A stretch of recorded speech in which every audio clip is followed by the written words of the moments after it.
अस्सलाम वालेकुम नाजरीन, मैं हूं सादिया गुल और आप देख रहे हैं मेरा यूट्यूब चैनल। नाजरीन, आज हम बात करेंगे 14 जून 2023 को लिबिया से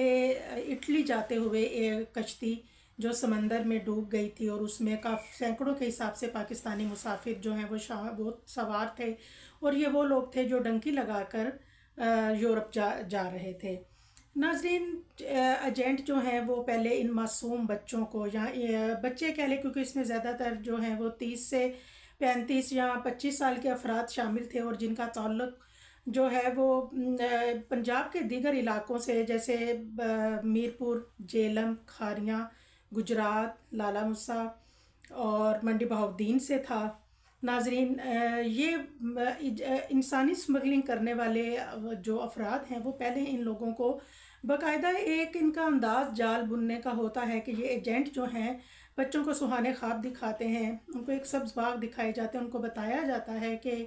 बस 2-3 दिन का सफ़र है, इसके बाद आगे की मंजिल तुम्हारे लिए बहुत आसान है, एक शानदार मुस्तकबिल है तुम्हारे पास। जैसे तुम यूरोप पहुंचोगे तुम्हारे पास पैसा ही पैसा होगा और तुम्हारे दिन बदल जाएंगे। नाजरीन, फिर होता यूँ है कि ये जो अफराद होते हैं ये इन इंसानी स्मगलिंग करने वाले जो लोग हैं उनके हत्थे चढ़ जाते हैं। ये लोग इनसे 25 से 30 लाख जो हैं वो हथिया लेते हैं। नाजरीन, उसके बाद नाजरीन, जब ये इनको यहाँ से लिबिया लेके जाया जाता है इन अफराद को, तो वहाँ जाके जो इन पे मजालिम ढाए जाते हैं वो तो एक अलग रोंगटे खड़े कर देने वाली दास्तान है। लिबिया से जब ये मिस्र जाते हैं तो मिस्र से एक ऐसी कश्ती इनकी मुंतज़िर होती है जिसकी मंजिल समंदर के गहरे और खौफनाक अंधेरे हैं। नाज़रीन, ये डंकी लगाने वालों में से चंद लोग जो हैं वो जैसे कश्ती पर सवार होते हैं वो अपने घर बाकायदा कॉल करते हैं, वीडियो कॉल करते हैं और घर वालों को बताते हैं कि ये जो कश्ती है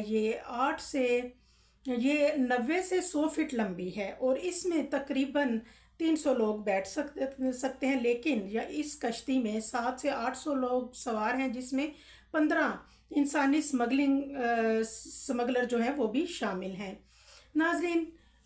फिर होता यूँ है कि जैसे ही 3-4 दिन गुजरते हैं फिर ये जो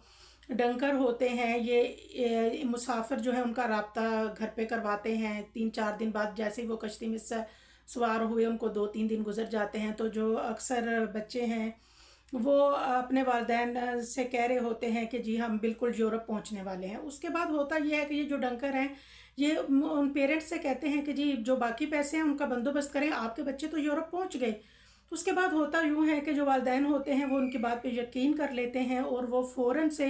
मिठाइयाँ बांटना शुरू कर देते हैं। नाजरीन, वो बदकिस्मत वालिदैन जिनको ये मालूम नहीं होता कि उनके बच्चे जो हैं वो पानी की एक एक बूंद को तरस रहे हैं। कश्ती में से 3-4 दिन बाद खाने पीने का सामान ख़त्म हो जाता है। फिर उस कश्ती के पास से एक बहरी जहाज़ गुज़रता है और उससे रिक्वेस्ट की जाती है खाने पीने की चीज़ों की, तो वो लोग पानी की कुछ बोतलें, जूसीज और ब्रेड वगैरह कुछ इस तरह की चीज़ें फेंकते हैं। वो भी जो चंद जो मिस्र के लोग या दूसरे ममालिक के लोग हैं उनको मिलते हैं, लेकिन जो नीचे लोग होते हैं जो कश्ती के सबसे निचले वाले हिस्से में पाकिस्तानी हैं उनको कुछ भी नहीं दिया जाता। नाज़रीन, रात को 1:40 पर अनाउंसमेंट होती है कि कश्ती ख़राब हो गई है। ये सुनते ही मुसाफिर जो हैं वो कलमा तैयबा पढ़ते हैं, उसका विर्द करते हैं और अल्लाह से दुआएं मांगते हैं कि या अल्लाह तू किसी की सुन ले और हमें बाखैर आफियत हमारी मंजिल पे पहुंचा दे। नाजरीन, उसमें ये होता है कि जो कश्ती का अमला है वो पहले तो कश्ती को खुद ठीक करने की कोशिश करते हैं, लेकिन जब उनको नाकामी होती है तो फिर वो कोस्ट गार्ड को कॉल करते हैं और उनको बताया जाता है कि इस तरह हमारी जो कश्ती है वो ख़राब हो गई है। लेकिन उसी दौरान कश्ती कहीं से लीक करती है, उसमें पानी भर जाता है। कुछ लोग अपनी कोस्ट गार्ड के आने तक कुछ लोग जो है वो अपनी ज़िंदगियां बचाने के लिए समंदर में छलांग लगा देते हैं और बाकी जो कुछ लोग हैं वो कश्ती के साथ ही समंदर के खौफनाक अंधेरों में डूब जाते हैं। नाजरीन, ये इस जो मकरूह धंधा है इंसानी स्मगलिंग का, ये आज से कई सालों पहले से जारी है। पहले तो सोशल मीडिया नहीं था, लोगों को इतनी अवेयरनेस नहीं थी, लेकिन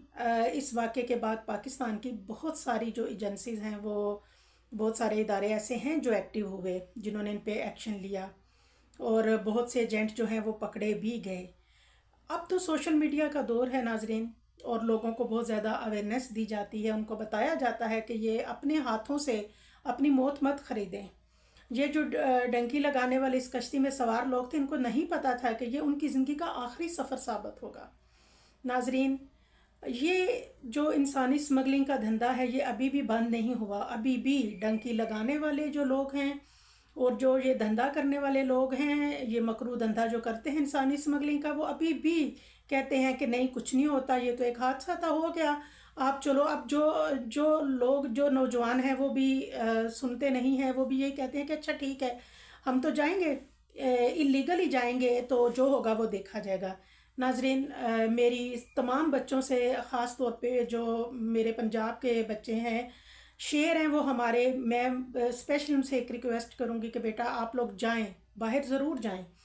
کیونکہ اکثر پیرنٹس جو ہیں وہ یہی شکایت کرتے ہیں کہ ہمارے بچے پاکستان میں نہیں رہنا چاہتے، اور وہ اللیگل طریقہ بھی چاہتے ہیں کہ اللیگل طریقے سے ہی صحیح، لیکن ہم اپنے ملک سے باہر چلے جائیں۔ دیکھیں، آپ یہ اپنے ہاتھ سے پیسہ دے کے موت خریدتے ہیں، اس میں کوئی چانسز نہیں کہ آپ کمائیں گے تو جب نہ اگر آپ زندہ ہوں گے۔ تو ناظرین، میں ان بچوں سے یہی کہوں گی کہ اپنے اللہ پر توکل رکھیں، اس خدا پر اپنا ایمان مضبوط کریں، اس رب نے رزق دینے کا وعدہ کیا ہے، اور جو آپ کے نصیب میں ہے وہ اللہ آپ کو دیر سے سویر سے جب آپ کے لیے مناسب ہوگا آپ کو یہاں بھی دیں گے۔ اور ناظرین، میرا آج کی ویڈیو اور یہ واقعہ بیان کرنے کا مقصد صرف یہ تھا کہ جنہوں نے جانا ہے باہر بیرون ملک وہ ضرور جائیں، لیکن لیگل طریقے سے، خدا کے لیے موت کا راستہ نہ چنیں۔ اللہ آپ سب کو اور میرے اور آپ کے بچوں کو اپنے حفظ و امان میں رکھے، اور دعاؤں میں یاد رکھیے گا۔ اللہ حافظ۔